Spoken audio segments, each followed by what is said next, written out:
발빠른 경제발전소. 시민과 함께 공부하는 경제시사 프로그램 경제발전소 박연미입니다.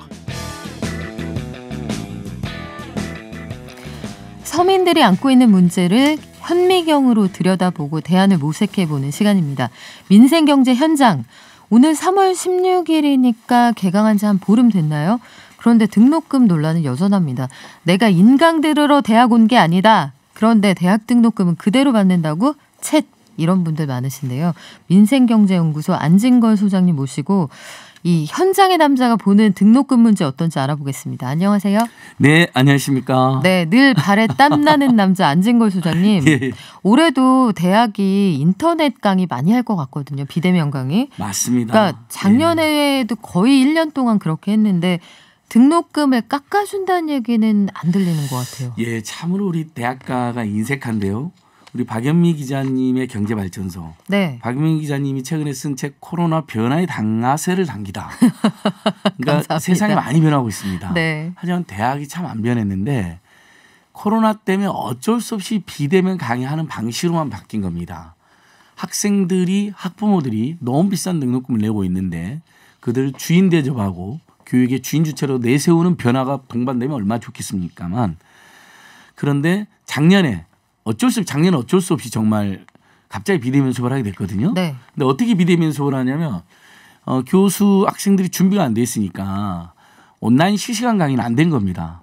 그래서 강의를 찍어서 올리거나 프레젠테이션 파일에 음성을 탑재해서 올리는 식으로 아주 비정상적으로 수업이 이루어진 거죠. 네. 그래서 전국 학생 학부모들이 최소 등록금 3분의 1, 2분의 1은 돌려줘야 된다. 근데 그 근거가 있는 게요.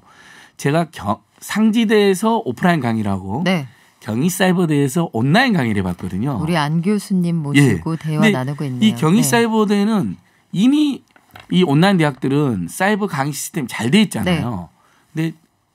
근데 오프라인 대학들은 그게 전혀 안 돼서 엉망으로 수업이 진행됐어요. 솔직히. 근데 사이버 대학들은 등록금이 3분의 1밖에 안 됩니다. 일반 대학에. 그렇다면은 네. 내 친구가 사이버 대학을 다닌다. 네. 그런데 사실 실질적으로 나도 사이버 대학에 준하는 강의를 그렇죠. 듣고 있다. 근데 오히려 양은 떨어져요. 양과 질은 떨어져요. 심지어 네. 준비가 덜 돼서 자꾸 끊기고 교수님의 강의안 이런 것도 잘 알아들을 수가 없다. 그러면은 네.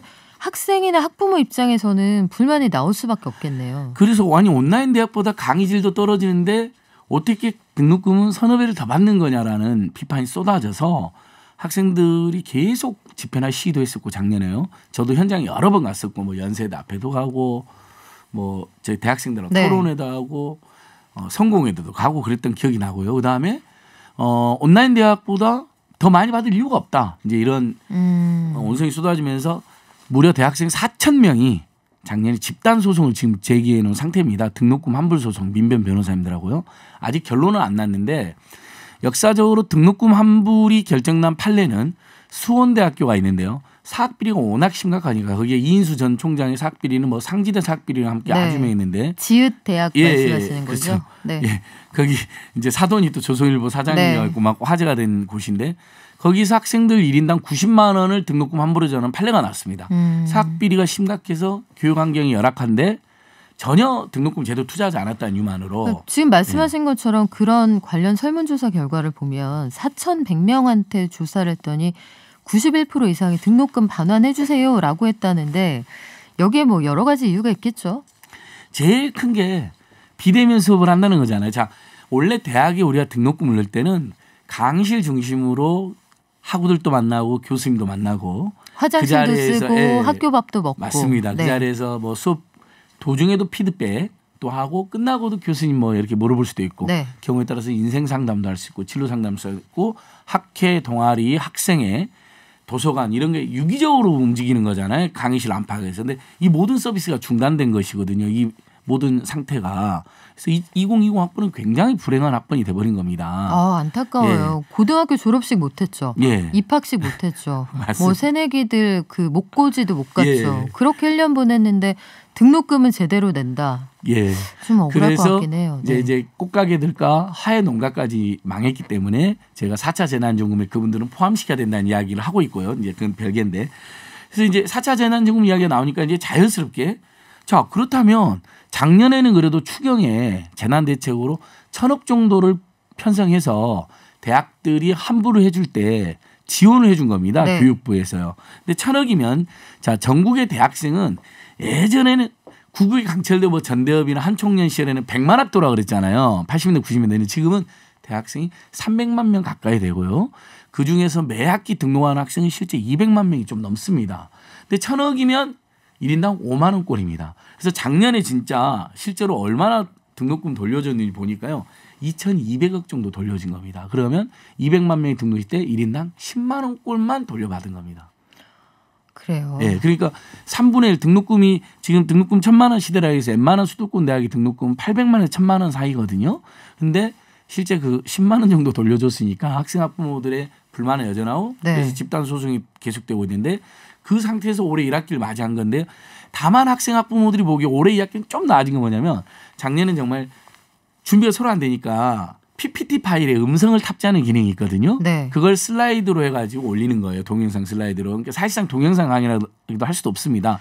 텍스트를 설명해주는 강의였던 거죠. 그 정도면은 저희 아들이 학교에서 받는 그 온라인 이학습터 강의보다도 그 비슷한 거죠. 부실하네요. 예. 우리가 보통 이러닝 할 때 뭐 이렇게 텍스트 올라오고 강사의 목소리만 들리는 경우 있잖아요. 그런 수업을 했거든요. 근데 이번은 그래도 1학기에 그래도 저희가 정말 박영미 기자님 책처럼 대한민국이 굉장히 변화 정리가 빠릅니다. 네. 실시간 화상 강의로 대부분 바뀌었습니다. 그러면 네. 이제 후시 녹음은 아닌 거예요? 그렇습니다. 대부분은 지금 저도 지금 상지대에서 강의를 하잖아요. 2번 실시간 화상 강의했습니다. 근데 뭐 주민이 웹엑스니 여러 가지 프로그램 있잖아요. 뭐 구름이니 이런 걸 다 하는데 근데 그래도 그게 어렵습니다. 아무래도 중간에 끊어지는 네. 일도 있고 목소리가 이제 학생들이 제가 학습을 하잖아요. 그러면 학생들이 계속 올라옵니다. 선생님 목소리가 갑자기 안 들려요. 채팅창이 안 열려요. 그러면 수업 도중에 학생들 네. 계속 왜 그럴까요? 막 이렇게 하고. 아이고. 그래서 네. 저희들 생각에는 대학들이 어쨌든 뭐 적립금이 엄청난 대학도 서울 수도권 대학은 있지만 지방 대학들은 그냥 가난하거든요. 지금 정원도 미달 사태가 있고 그래서 정부가 나서서 지방대학들은 등록금 환불 지원을 좀 해주고 3분의 1이 너무 힘들면 뭐 4분의 1이나 5분의 1이라도 이번 1학기까지네요. 네. 최소한. 그다음에 서울 수도권 대학은 적립금이 엄청 있으니까 그걸로 최소 한 30만원에서 50만 원이라도 특별 장학금으로 돌려줘야 된다고 주장을 하고 있는데 지금 여전히 그러지 않고 있습니다. 그런 의견이 좀 많아요. 지금 문자 굉장히 많이 보내주고 계신데 별하나 나무 네그루님 그 애청자신데요. 이제 학생도 등교 3분의 1은 하는데 대학은 빈 강의실 많습니다. 왜 다 비대면으로 하고 등록금은 장난 아닌 걸까요? 오전 오후 수업이라도 합시다. 등록금 좀 깎아주세요. 그리고 안 소장님 파이팅입니다. 이렇게 보내주셨는데요. 고맙습니다. 6623님 저희 아들 지방에 있는 학교 갔는데 자취방까지 얻었어요. 그럼 생활비가 되게 많이 들 텐데 맞습니다. 비대면에 학비에 자취비에 생활비까지 등골 휩니다. 등록금 제발 좀 깎아주세요 말씀하셨고 9771님은 앞서 나온 코너에서 저희가 공시가격 얘기했거든요. 네. 그러니까 공시가격이 오르면 집값이 내려갈 여지 없애버리는 거 아닌가요? 시세연동제가 아니잖아요 하셨는데 이게 공시가격을 매년 정하거든요. 그래서 공시가격이 오른다고 해서 집값이 떨어지지 못한다. 이렇게 볼 여지는 좀 적고요. 아까 마을버스 기사님 칭찬하는데 잘생겼다고 하신 분 다시 올려주세요. 집값이 떨어지면 공시지가도 나중에 떨어지게 됩니다. 그렇죠. 너무 걱정하지 마시고요. 안 소장님 아까 말씀하신 것처럼 작년에는 특별 장학금 지원액 이런 명목으로 등록금 반환하기도 했잖아요. 네, 그렇습니다. 이거 또 하면 안 되나요? 그렇습니다. 그래서 작년에 1,000억 정도 하고 그다음에 또 대학혁신 사업비 또 1,000억에서 한 2,000억 정도를 대학에 교부를 하니까 교육부에서 그래서 대학들이 그래도 10만 원 정도로 등록금 환불을 해준 겁니다. 그러니까 이건 제일 많이 환불해 준 데가 단국대, 건국대, 대구 카톨릭대, 뭐 부천대, 경북대 순이더라고요. 이건 많이 학생들 위해서 배려를 한 대학이니까 제가 특별히 불러드렸고요. 그러면 올해 지금 4차 재난지금 아까 제가 꽃집과 하회농가도 포함시켜야 된다고 이제 이야기를 드렸잖아요. 네. 지금 추경 논의를 해야지 이게 확정이 되잖아요. 사각지대 중에 하나로 꼽히는 게 저소득 알바 노동자들이 빠져 있는 거하고 그다음에 대학생 환불 대책이 전혀 없는 게 지금 지적받고 있습니다. 그래서 일면 작년처럼 1,000억 내지 2,000억이라도 포함이 되면 그래도 전국의 대학생들에게 국가가 10만 원 정도 대학생들 지원해 주니 대학도 매칭해서 만약에 10만 원에서 20만 원을 하면 그래도 최소 20에서 30만 원은 1학기 때 특별장학금 형식으로 돌려줄 수가 있는 것이죠. 근데 저는 그게 꼭 필요하다고 생각하는 게요. 지금 우리 국민들 모두 힘들었잖아요. 거기다 대학생이 있는 집은 더 힘든 겁니다. 등록금 1,000만 원에 교육비 주거비까지 다 하면 1년 2천만 원 정도 안팎이 들거든요. 어마어마하네요. 예, 그래서 네. 그런 지원이 필요하다는 호소를 드려보고요. 다만 대학생 학부모들이 요즘에 굉장히 우리나라 국가장학금 제도하고 학자금 지원 제도가 많이 좋아졌습니다. 그래서 지금 오늘 특별히 오늘 밤 6시, 오늘 저녁 6시까지가 국가장학금 2021년 1학기 국가장학금 신청 기한입니다. 오늘 저녁 6시에 네. 2021학년도 1학기 국가장학금 신청 마감일이에요. 이 제도는 네. 신청제도에서 마감 안에 안 하잖아요. 네. 한 푼도 못 받습니다. 아이고 이거 놓치면 안 되겠는데요. 그렇습니다. 최대 520만 원까지 나오거든요. 그러니까 소득 3분위까지 저소득 학생들은 최대 520만 원, 그다음에 중간층의 학생들은 뭐 360만 원 이렇게 나옵니다. 그러니까 반드시 신청하셔야 되고요. 첫 번째. 네. 그다음에 예전에는 등록금만 대출해줬자. 그다음에 학자금 대출 제도가 또 굉장히 바뀌어가지고요. 예전에는 등록금을 박연미 기자님 제가 대학 다닐 땐 대출도 어려웠을 뿐만 아니라 대출을 받아도 3월 달부터 이자를 냈어야 했어요. 그렇죠. 그래서 신용불량자가 다시 양산되고 그랬거든요.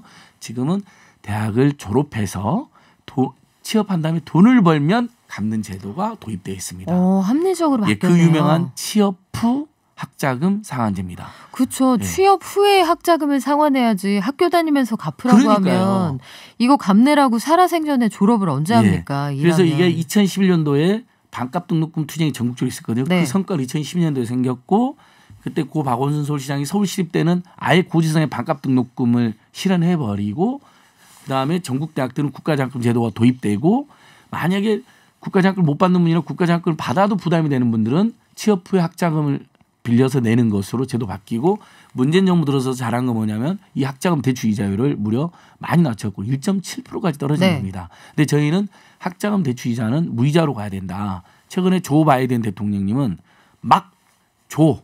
국민들에게 막 줘. 거기는 뭐 천조국이라 2,200조. 그래서 지금 2,000조 경기부양책도 통과됐을 뿐만 아니라 네. 대학생 학자금 대출 빚을 1,100만 원씩 탕감하는 법이 민주당과 조 바이든 행정부가 지금 추진하고 있습니다. 그러니까 무이자로 빌려주는 게 아니라요. 네. 빌린 돈 중에 대학생 학부모들이 특히 어려우니까 코로나 시기에 돈을 제일 많이 들어가는 계층이니까 1,100만 원을 아예 없애주겠다는 거예요. 그랬더니 미국 민주당의 진보 성향 의원들이 무슨 소리냐. 그러니까 버니 샌더스 같은 네. 의원들이 5,500만 원은 탕감해줘야 된다는 법안을 또 냈습니다. 2,000 묻고 더블로 가는 건가요? 그러니까 네. 미국이 굉장히 뭐 많은 문제가 있는 것 같지만 실제로 기업 범죄가 거의 없이 기업 혁신을 추진하는 문제하고 그다음에 교육비로 힘든 거 있으면 이렇게 학자금까지 탕감해 주는 그런 굉장히 좋은 전통을 갖고 있는 것이죠. 네, 뭐 그 달러 찍어내는 미국하고 우리를 수평 비교하기는 네. 어렵습니다만 맞습니다. 부러운 점이 좀 있는데요. 지금 말씀하신 국가 장학금제도 여기에서 지원을 받으면 이건 안 갚아도 되는 돈인 거예요? 예. 제가 진짜 많이 받는 질문인데요. 네. 많은 선후배님들이 저한테 아니 국가가 무상으로 주는 거 아니죠. 그거 대출 빚이죠. 이렇게 물어봐요. 그렇지 않습니다. 정말 유럽은 무상교육까지 하는데 네. 우리는 무상교육까지는 되지 않지만 국가장학금 무상으로 주는 제도가 이제 우리나라도 정식으로 도입된 거고요. 그렇군요. 네, 안 갚아도 되는 무상 지원금입니다. 이거 어디 가서 어떻게 신청하면 돼요? 한국장학재단에 신청하시면 되고요. 소득 3분위까지는 520만 원, 4분위, 5분위는 360만 원 이렇게 소득이 다 차등인데 다만 이제 문제가 하나 있는 게 소득 9분위, 10분위 상위 소득 계층의 학생들은 신청이 안 됩니다. 근데 소득 10분위는 최상위 부자 계층이니까 이해가 되지만 사실 소득 9분위 때문에 탈락하는 학생들이 많은데 이분들의 불만이 굉장히 높은 게 소득 9분위는 엄마 아빠가 맞벌이 하거나 집이 한 채 있거나 차가 한 채 있잖아요. 한 대 있으면 네. 소득 9분위에 포함되는 경우가 많습니다. 그러니까 저희들이 보기에도 부자는 아닌데 중상층쯤 되는데 근데 아이가 둘이고 그러면 정말 힘들잖아요. 중상층도. 실질적으로 소득도 있고 집도 있고 차도 있어서 남들이 보기에는 괜찮게 사는 것처럼 보이지만 등록금이나 학비 부담이 커서 실질적으로 현금 유동성은 맞습니다. 충분치 않은 분들인데 2740님 의견 이거 저희가 놓치고 있었네요. 네. 등록금이 대학교만의 문제가 아닙니다. 자부담으로 다니는 고등학교의 경우에는 교육청 방역 지침에 따라서 무상교육 대상이 일반고와 같이 3분의 2 혹은 3분의 1만 가는데 아무도 관심을 안 가지다 보니 분기별 교육비가 한 200만 원 가까이 들어가네요. 이게 다 학부모 부담인데 학교는 안 간다는 거죠. 예. 교육청에 그래서 물어보셨는데 이거는 학교 재량이라고 해서 좀 답답하셨나 봐요. 이런 부분들도 한번 들여다볼 만하겠네요. 다만 방금 말씀 문자에 대해서는 올해 1학기부터는 전국 모든 고등학교가 무상교육이 전면 실행이 됐습니다. 1, 2, 3학년. 근데 혹시 저 학부모님이 자사고 특목고면 자사고 특목고는 등록금을 비싸게 책정하기 때문에 거기는 국민 세금으로 지원해 줄 수 없어서 제외됐습니다. 그렇군요. 예, 그건 어쩔 수 없는 것 같아요. 왜냐하면 나머지 일반고는 예를 들면 등록금이 1년에 160만 원 정도 되는데요. 그러니까 국가 예산으로 그건 지원해 주기로 결정을 한 겁니다. 노무현 정부에서부터 시작해서 완성이 된 거예요. 지금 초, 중고는 전면 무상교육, 전면 친환경 무상급식이 되고 있어요. 근데 자사고 특목고만 예외로 되어 있는 거죠. 자사고 특목고의 경우에는 학교하고 논의 과정이 좀 필요할 맞습니다. 것 같은데. 등록금도 비싼데 그걸 방금 좀 지적이 일리가 있는 거죠. 그렇게 비싼 등록 받으면서 수분 제도로 안 되는데 똑같이 받는다. 이건 문제가 있는 거죠. 네, 되게 부러운 학교도 있네요. 0877님, 저희 딸 학교는 8분위까지 전액 장학금을 지급해 줍니다. 기숙사에 식대까지 무료고요. 야, 어떤 학교인지 궁금한데요. 정말 부럽고요. 오늘 그 안 소장님 마지막으로 다시 한번 강조해 주세요. 국가 장학금, 학자금 대출 오늘 어디에서 몇 시까지요? 자, 한국장학재단으로 가셔서 오늘 6시까지 최대 520만 원의 국가장학금 반드시 신청하셔야 되고요. 국가장학금을 탈락했거나 또는 국가장학금을 받아도 나머지 등록금 부담이 될 수가 있잖아요. 그렇다면 4월 14일까지 학자금 대출을 신청하면 취업 후에 갚는 것으로 제도가 바뀌었다는 거. 금리는 1.7% 되지 않는다. 그다음에 또 하나 예전에 없는 건데 각 학기마다 150만 원씩의 생활비 대출도 가능합니다. 굳이 알바를 하지 않아도 한 학기에 150만 원. 역시 1.7%의 저리로 빌려주기 때문에 훨씬 우리 대학들이 이제 대학생들이 대학 다니기는 예전보다 많이 나아졌고 학부모님도 또 부담을 좀 많이 덜었다. 그래도 오늘 저희는 계속 국가장학금 제도 개선, 대상 확대, 금액 확대를 외치고 있고 내년에는 국가장학금이 올라가는 거로 지금 교육부가 발표를 했습니다. 네, 앞으로도 발을 땀나게 뛰어주세요. 오늘 그 신청하셔야 된다는 거 잊지 마시고요. 민생경제연구소 안진걸 소장님이셨습니다. 고맙습니다. 예, 고맙습니다. 경제발전소 화이팅입니다.